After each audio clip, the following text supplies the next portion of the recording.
So hi, my name is Lea Cuniberti-Duran. I'm the senior UX designer for a company called Apixio. We are in the health care space.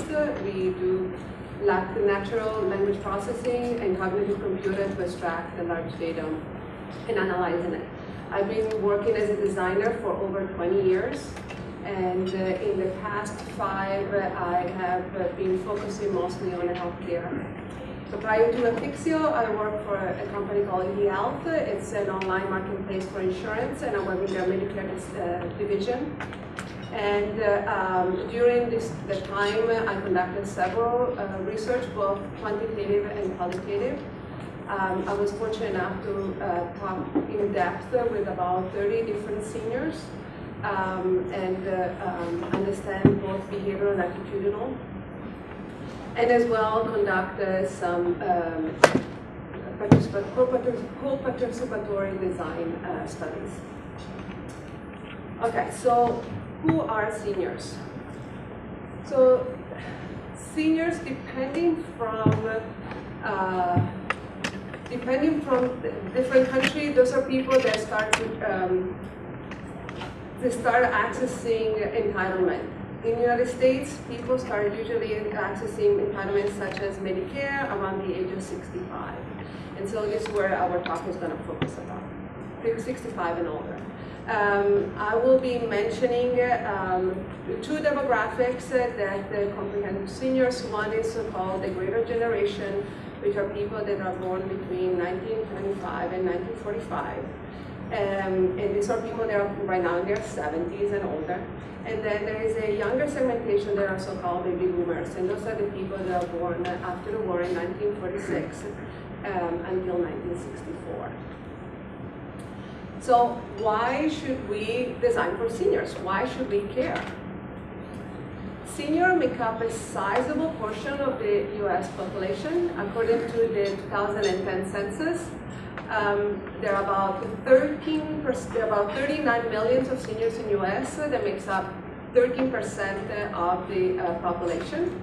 And the number is rapidly increasing. In fact, the baby boomers, which is a large chunk demographically, is aging, and is aging quite quickly. So just to give you a sense, data shows us that an American turns 65 every 13 seconds, which means 10,000 people, 10,000 baby boomers retires every day. So what does it mean? That about in 30 years, we are going to see the population increasing and seniors being the 20% of the population. So other considerations that are important, that the designing for seniors, making sites senior-friendly will pretty much cover most of your use cases. It will make the site pretty much accessible to everybody else. Also, it's a good way to implement good usability practice. Seniors are particularly susceptible to bad UI, and if you are able to create a site that helps senior, you're gonna and implement good UI, you will be able to cover a lot of different use cases. It's like ramp for the crosswalk. If you think about it, those were implemented for people in wheelchair. But there are a lot of other people that benefit from ramp. We have people that are riding their bicycle, or maybe joggers, or people that are pushing strollers. So if you are designing for somebody like who's 65 or older, other populations such as low-impaired visions or people that have little technological experience or English learner will also benefit. So let's talk a little bit about technology and how seniors approach it. So in the lab, doing user testing, we notice a pretty distinction and approach in terms of how people approach technology. And it seemed that there was a division, generational division. So people in their 60s, they fall under the baby boomers, they were more apt at exploring, they were also more comfortable. if you think about it, it makes sense. These are people that just retired, so it's very possible that we're using computers and technology in everyday work.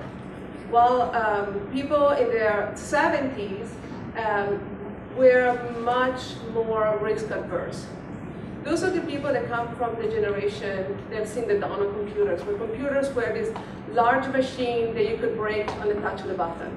So therefore, these are the people also will be much more or less inclined to explore and click things around, with this inherent fear of breaking things. So this observation were also confirmed by other studies, and here I have the Pew Research Institute that has conducted several studies in 2014. And what I found out, that people that actually adopt technology and the internet tend to be younger, maybe boomers, tend to be more educated, at least that's on college, and more affluent. So have an income above $30,000, which is different from the average income for seniors, which is about $21,000 per person.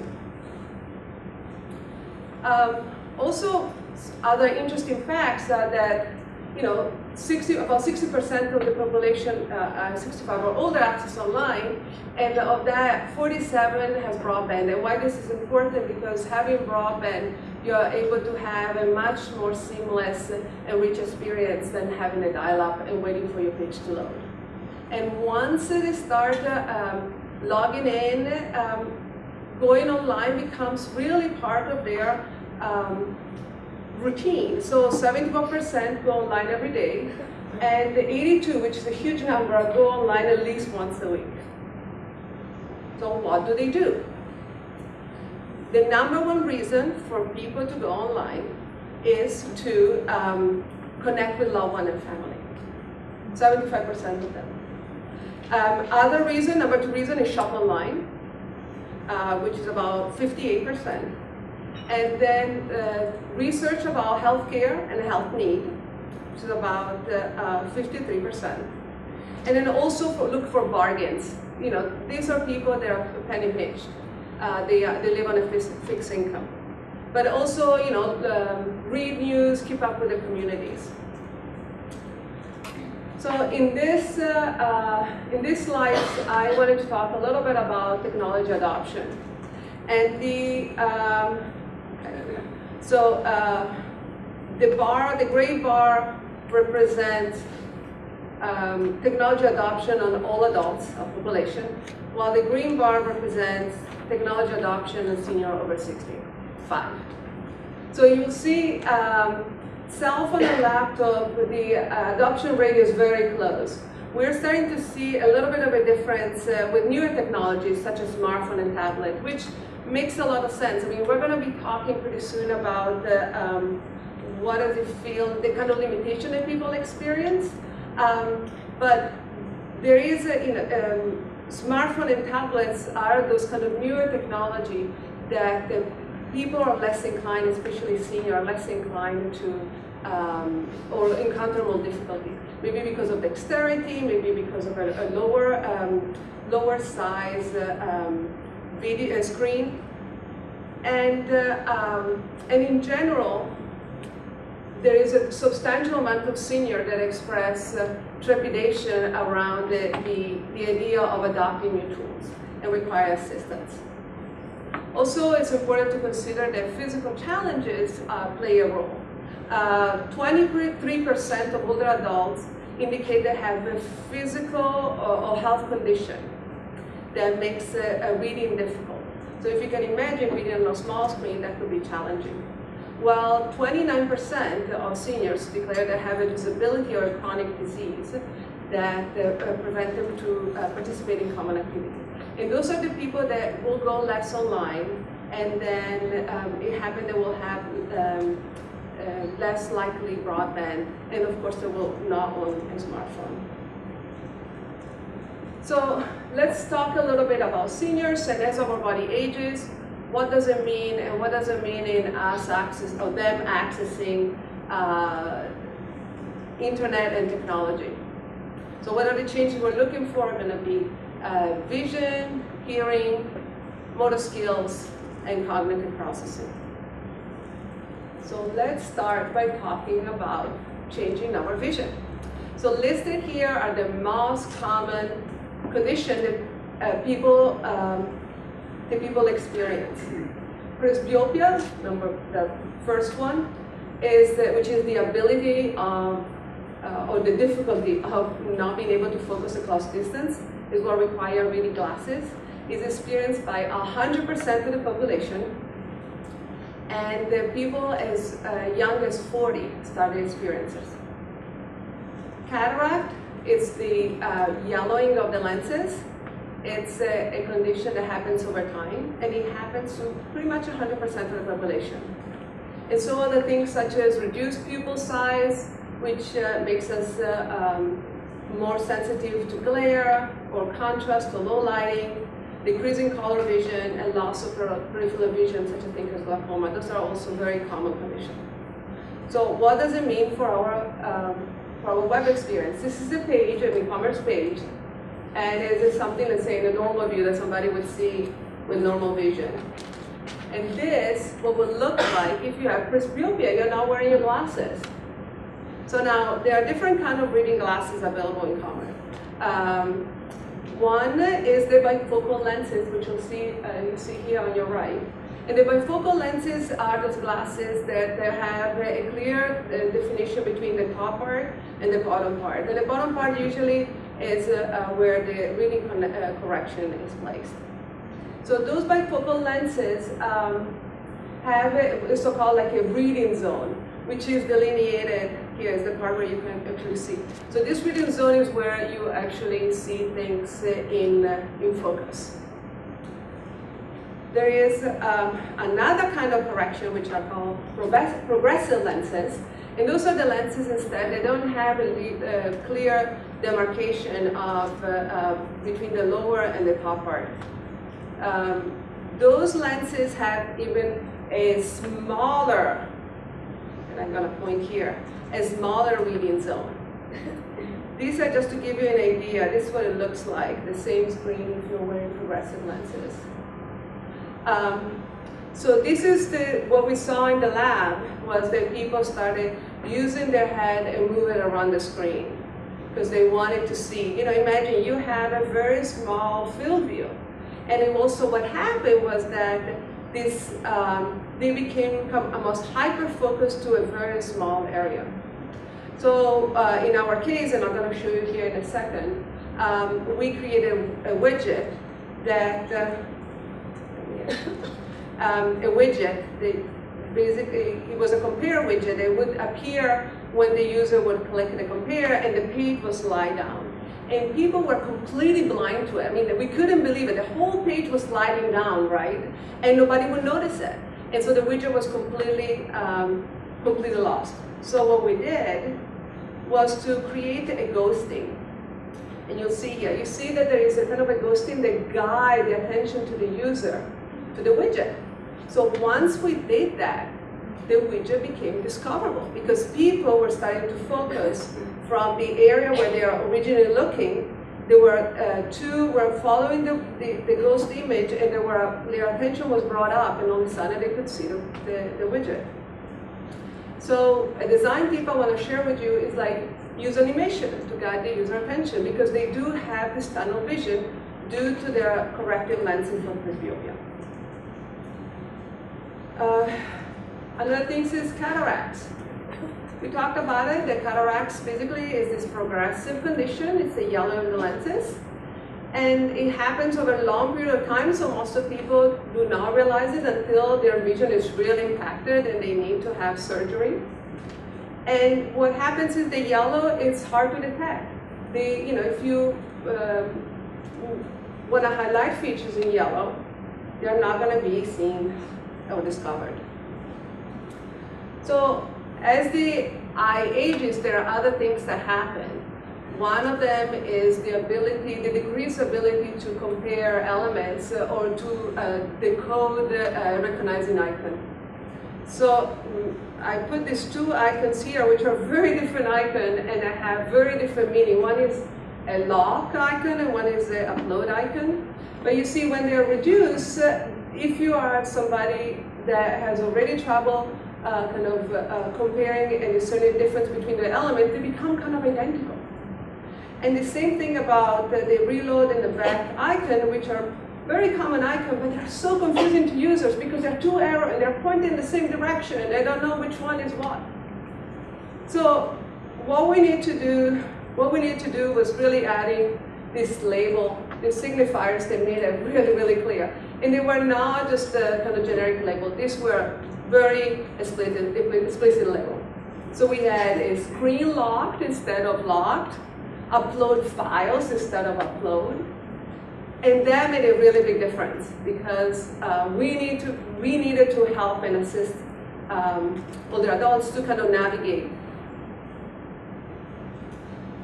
Okay, so what is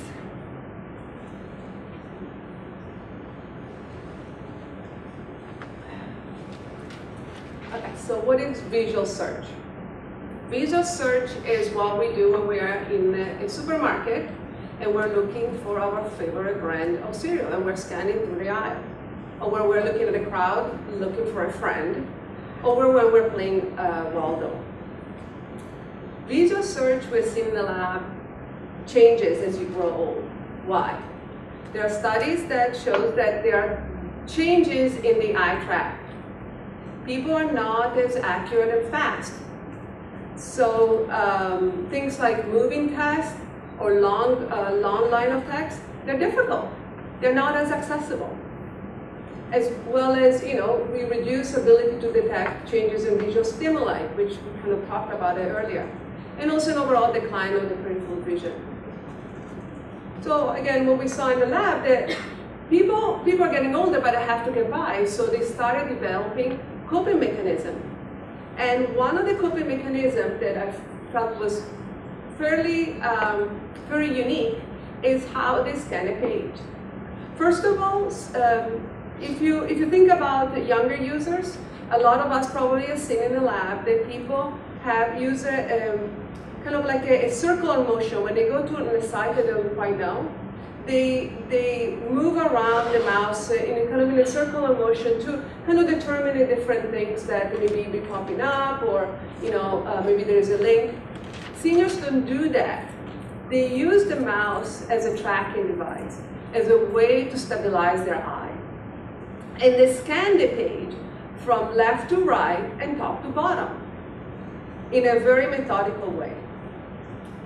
So if we look at a page like Yahoo that is organized in a vertical layout, this is probably going to be a page that is very hard for somebody who's 65 or older to scan, because it doesn't support any horizontal pattern.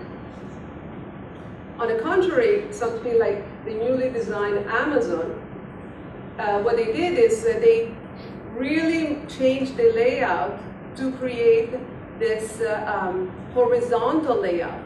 They really help people over 65 because they follow the natural tendency of what they have, right? They scan horizontally.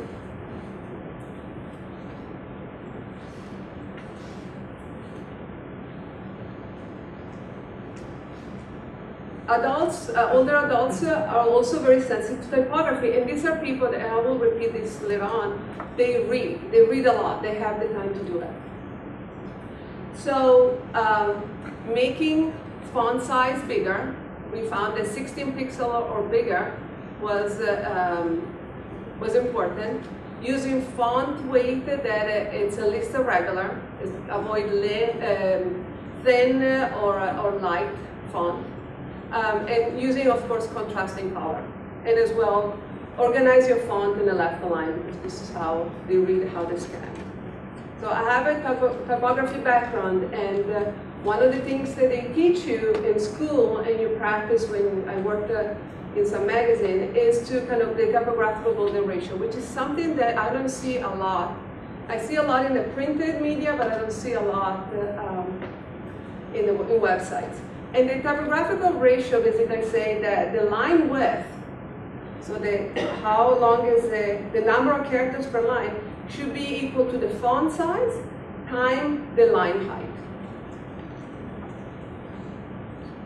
So So if you apply that, seniors, you will have something that is much more readable for everybody because you don't have that kind of fatigue of the eye going across and trying to, or even I come back and trying to find the beginning of the other line.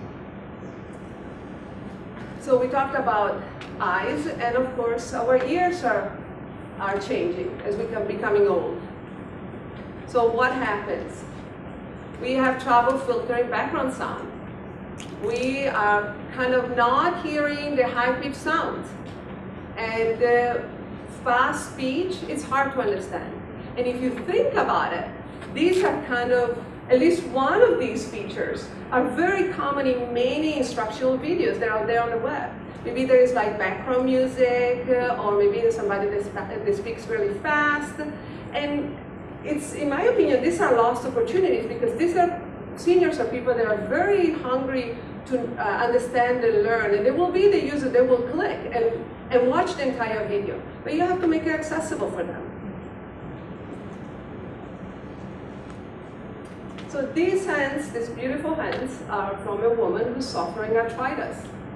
And arthritis is a condition, also a degenerative condition, that is basically the inflammation of the joints. And it makes it hard. It makes it harder to move your hands. It makes it hard to type. And people that suffer with arthritis, by the way, AARP says that is one of the most common diagnoses for people over the age of 65. But people that suffer arthritis, they have trouble. They have trouble typing.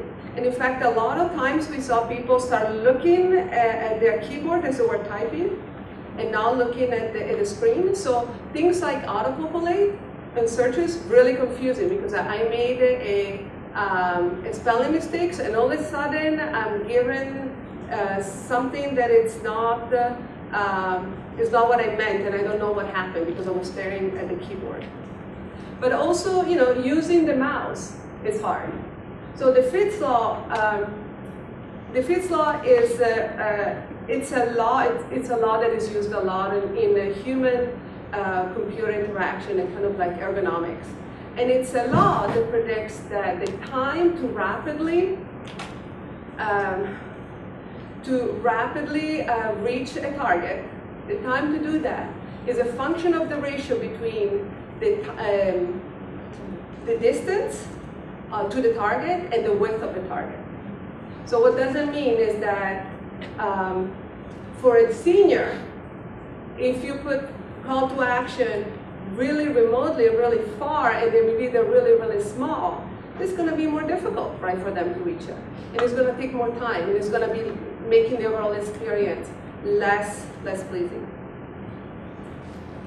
Okay, so the brain. Our body ages, and so does the brain. So we have a reduced processing speed, a greater tendency to be distracted, a short-term memory. And all of this also included with this, you know, with the issue that we have with our, you know, eye and hearing, creates a loss of confidence in our own ability, right? How we are going to go about doing things. And so this sense of being tentative, am I doing the right thing? Am I clicking? What am I supposed to do? Really impacts the overall user experience. And it's something that we need to take in consideration as we're designing. And so we're growing old, we cannot rely on our brain as much, on our body. And so how people make decisions, how seniors make decisions, they rely on their emotion, because what are the emotions? The emotion are what guides our gut feeling. There is something maybe we don't understand or we don't quite grasp, but if we think our gut feeling guide us and the feeling is right, then we make that connection. And this is very, very true for seniors. And we ran these two participatory design studies, which were designed to kind of highlight the emotional thinking of seniors. And I'm just about to share what we learned. And we realized how creating an emotional connection with the product and with the site was fundamental for the success of the overall experience. So what we learned during these studies, we learned that they are tired of being scared and induced, they don't want to be induced by fear doing things, right? They want to be able to make decisions on their own. So giving them unbiased information, unbiased advice, really important. It will go a really long way not to do a kind of hard-pitched sale. And also be encouraging, giving a positive spin. Those are things that really play on the subconscious of older adults. We learned that seniors have trust issues. Why? Well, there's lots of stories out there about seniors being taken advantage of, right? Being bullied, being sold something they didn't want to. And they are also, they're very, very sophisticated and very aware about different tactics. Things like advertising. They know that the cost of advertising is passed on the consumer, and they're very kind of suspicious. They also, because they're becoming more suspicious, they're starting to read all the fine prints. And in our site, we had huge disclaimers, and boy, people were reading it for hours. I mean, it was incredible to see, really. There was one time that we spent pretty much the hour that we had allocated, 45 minutes, reading fine prints, and I was like, wow. And the people, they couldn't say, oh, I need to come back and I'll read it later. Because they may not have money, but they have time. They're retired, right? And so they want to do things well. I mean, it's true.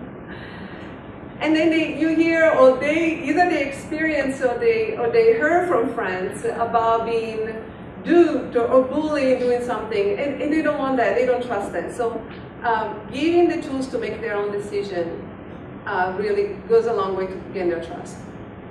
And on that terms, they know what they know, and they want to do things their own way, which makes complete sense to me. So often they end up printing pages. Because this is also the generation that if it's not real in your hands, it doesn't exist. They want to hold on to information, file it, and read it later, and they will keep it and they will read it. So doing something as optimizing print pages for for reading, that is something that will really help your site. And something I mentioned before, they will read every word on a page. So make the content meaningful to them, so they can actually gain not just information, but also this kind of sense of trust. You wanna make him somebody who's gonna come back and trust you, right? If you wanna sell him something. And then they use their own terminology. So one of our participants was talking about links as click-through. So don't use lingo don't use lingo as you address to them. Use plain language. Don't be too technological, because they will not understand. A lot of them don't understand something as basic as what is a browser. So a lot of times I would have to say, go on the internet. Because they say, open your browser, people have no clue what it is. Okay, so, all right, so one of the things that they do is the first point really talks about the different approaches that we were talking earlier. The the older population, the 50% of people we taught, they are more likely to pick up the phone and talk to an actual human being. While the younger baby boomers, they want to be independent. So on your site, give both options and make it equally prominent, because they will be used by different segmentation of the older adult population, but they will be used. And then again, and I cannot stress this enough, they're very thorough about doing their homework. They read the fine prints, they read the just about everything. So, given content that is meaningful, and also put links in the text. Because these are call to action, then maybe they're really small, but for somebody who reads text and the links are contextually relevant, they will click it. And then, add the imagery of people. They want to have the emotional connection. And the human connection is very important.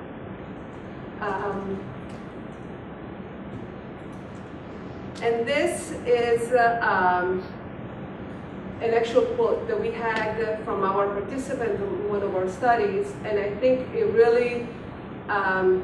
really speaks about the feelings of many other users. So I give you a few seconds to read it.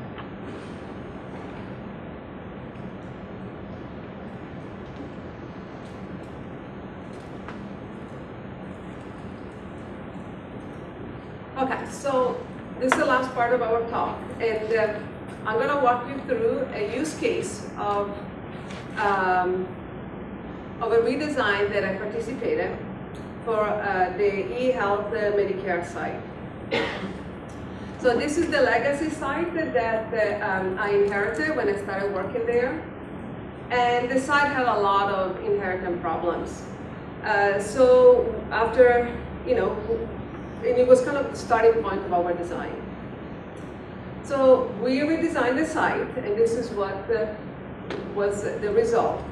Using the principle that we just talked about, right? We use this horizontal organization.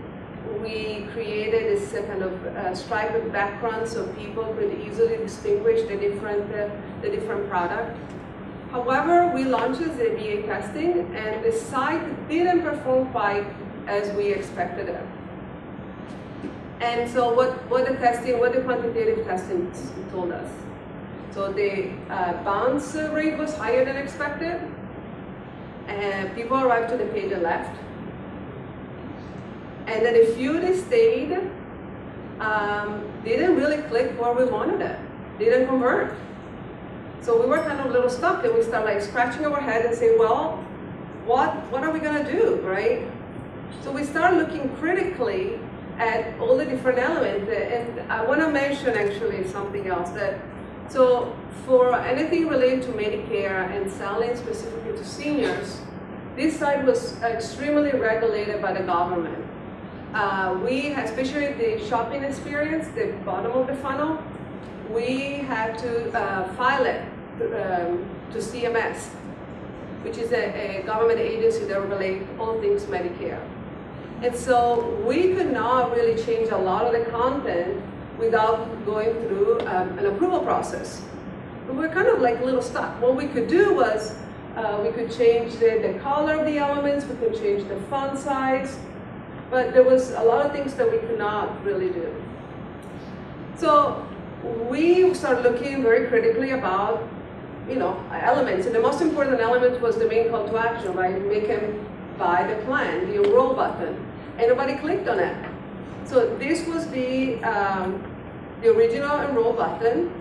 We increased the size, and we made the label, the view detail, because if you buy a plan, it's really important. It's a very important part of the shopping experience to be able to read about the plan, and people were not clicking. So we made it more explicit. We called it view details, and for that we did have to file. And then we looked even more critically, and we said, well, we need to give a clear visual hierarchy. And so we increased the size of the label from 14 to 16 pixels.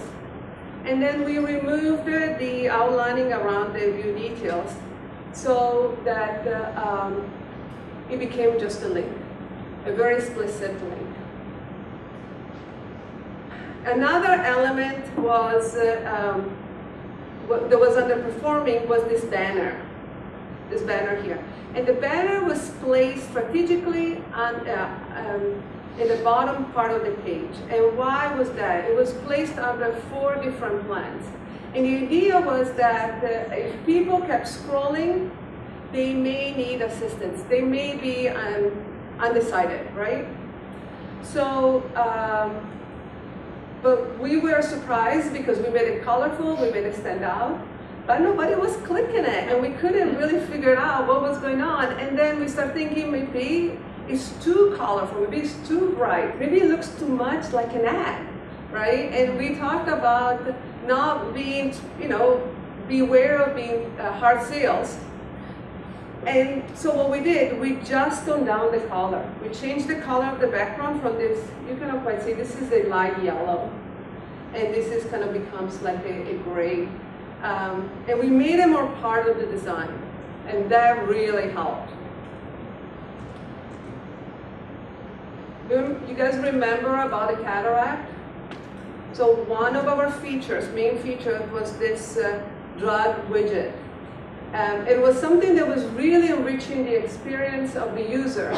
So we decided to highlight it when the user was landing on the page for a few seconds in yellow, because usually we are highlighting yellow, right? But nobody was seeing it. We launched it thinking, oh, this is gonna be the best thing after sliced bread, and it didn't move the needle. So we have to go back and think about it, about what are different changes. And again, you cannot quite see the difference, but this part here is much more green. And once we did that, people start noticing it. And the numbers change quite dramatically.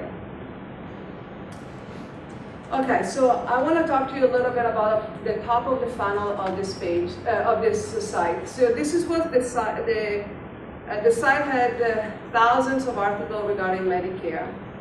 And it was a great entry point for our users, right? We had call to action here, we had phone numbers, and we had all sort of, different articles with important, rich content, but people were not reading. People were not staying on the page. They were bouncing off. So again, we started looking at readability, right? If you don't make it readable, people are not going to be able to read it. And we looked at our grid. And what we did was to reduce the line width by removing one of the columns. And I'm going to go back and forth for you guys so you can see it. So this is, we removed one column, and we made the font size bigger. We didn't change anything else. And that made a huge difference. We A/B tested it, and people were staying on a page and read content. The other things that we're looking on this page was the entry point, right? We talked about it earlier. This area, this with a nice call to action and calling an agent. We had way of tracking that, and nobody was calling and nobody was clicking. So again, we tweaked the message. Instead of having a more sterile find affordable Medicare insurance, we call it to a find an affordable Medicare plan. We organized it, left a line. We reduced the line length. So we wrapped the zip code nicely, under the first line. And the C plan is placed very closely to the zip code. So once they type here, once they type here, they can go very easily and click the C plan. We also put the phone number together. So kind of like the 50-50 split that we talked about earlier. And the most important thing was to add an image, this nice warm image of people. And the difference was really in the number, because we had this page alone, the difference was more than double. It was 130% something in conversion. It was incredible just because of these really simple tweaks, right? Those are not things that are gonna destroy your design, but they're things that can really make a big difference. So this last example that I have here, and then we have a few minutes for questions, is about this page. So we looked and we noticed that people were not entering specifically by the home page, but they were doing Google searches on Medicare-related stuff, like, is dental covered? And they would enter on these pages. So we started really treating these pages as home pages, we're putting a nice warm image of somebody, an older adult with their grandchild. We started adding color. Things as simple as changing the color of the title make a huge difference. We also started peppering the text with some links, and we added tips. These tips were useful. It was not fluff. It was something that was in context, and the link was something that was, would bring the user to the plan they may include dental coverage. So it was something that was relevant to them, and that also made a huge difference. Thank you.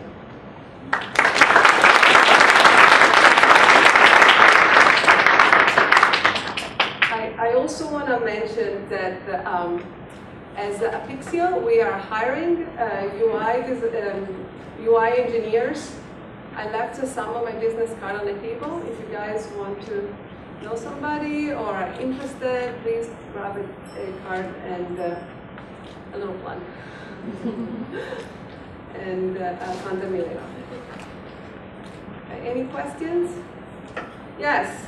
In the back. In the back. Speak loudly. So you mentioned that all the users don't want to be told what to do. You said something about don't tell me what to do. Mm-hmm. But I found in research that they do want to know what they should do on pages. Well, so I was wondering, like, what your take on that is, because as an example, we sometimes take it for granted that we know how people should fill forms in and stuff, and then they don't know. It's like, you should tell them, like, hey, yeah, so the question is I mentioned that people don't want to, older adults don't want to know, don't want to be told what to do, but he was mentioning that in some cases, they wanted to be kind of more guided. And I think the idea is like you don't want to shove something down their throat, but you want to help them. And so what does it mean to tell them what to do and impose your point of view versus gently guiding them and show them the way and the path? So that's different, and it's something that as designer we should be able to kind of like give as an option. Of course, they want to be, I mean, the Medicare, for instance, is extremely complicated. And it's also an extremely important kind of decision that these people have to make. So they actually, I mean, to your point, they wanted to be guided, but they wanted to be guided by giving them information and gently and positively shown the different options, right? And then they can make the decision on their own. But they don't want to be told, oh, if you're not going to get the Part D, you're going to get taxed by the government. The government is going to come after you. That is not, there is a very distinct difference. And it's something that they're very sensitive. They don't want to, basically don't want to be scared. You had a question. I actually have two questions. The first is, I noticed that you're talking about the content pages. It's sort of the old question about scrolling. Do seniors, are they willing to do that much scrolling to continue reading? You said they're willing to read everything. Are they willing to go all the way down to the end of a long page? Yeah, so the question is regarding scrolling, if seniors are willing to scroll. Yes. Yeah, the short answer is yes. Okay. They like to read, and they will scroll. We had even these super long pages, and people will read all the way down to the page. And then my other question is, looking at the design, it looks like you're using a style library like Bootstrap. Did you find that there were problems with their default stylings that didn't work for seniors? So that's a good question. So this particular kind of the general look and feel we didn't quite use Bootstrap, but the person who designed the main kind of Obamacare site uses kind of elements. So we kind of had to align because of a brand issue. But yeah, I mean, to your point, I think something like as a flat element, like this button, that it doesn't have the signifier that can be clicked, that was difficult. It was not necessarily intuitive for them. So I fought really hard to add kind of like a really subtle gradient so you could see that it's different and people could discover it. Because this is not just, I talked a little bit about it at the beginning. you know, it's not just that people will like look around and start saying, oh look, this is a button, by just roaming around with their mouse. They're not going to do it. They just, you know, they look at it, and if it doesn't scream, click me, they're not going to click it. Yes? Did you find with the license agent support, I know in the redesign you just move it up to the top, was it also a combination of proximity of actual location coupled with the changes for the visual and this one? Yeah, so the question is, she's talking about this phone number and how it was moved, and if the proximity made the difference, and yes, it did. We kind of like, you want to group it together because although, you know, we have different personas, and some are older, and there will be the one, or maybe they're not even older, but there's somebody who wants to talk to somebody live on the phone, and somebody who instead wants to have their own online experience and do things on their own terms. So being able to combine the two and make it as prominent and made a difference.